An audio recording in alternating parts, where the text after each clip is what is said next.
শরীফ ওসমান হাদী ভাইকে আজকে বাংলাদেশ বিমানের একটি বিশেষ ফ্লাইটে করে বিমানবন্দরে নিয়ে আসা হয়েছে এবং বেলা সন্ধ্যা 6টায় তাকে ল্যান্ড করা হয়েছে এবং সন্ধ্যা 6টায় ল্যান্ড করার পরে তাকে অ্যাম্বুলেন্সে করে হৃদরোগ ইনস্টিটিউটে নিয়ে আসা হয়েছে, এনে তাকে বিভাগে রাখা হয়েছে এবং তার জানাজার নামাজ আমাদের প্রধান উপদেষ্টা আগামীকাল বেলা 2:30টার সময় ঘোষণা করেছেন এবং তিনি জানিয়েছেন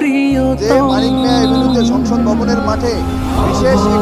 একটি ব্যবস্থা করা হয়েছে। আপনারা যারা জানাজায় অংশগ্রহণ করবেন তারা সবাই যেন কোনো ভারী ব্যাগ বা ভারী কোনো জিনিসপত্র না নিয়ে আসেন সে ব্যাপারে আহ্বান জানিয়েছে। আমরা বলতে চাই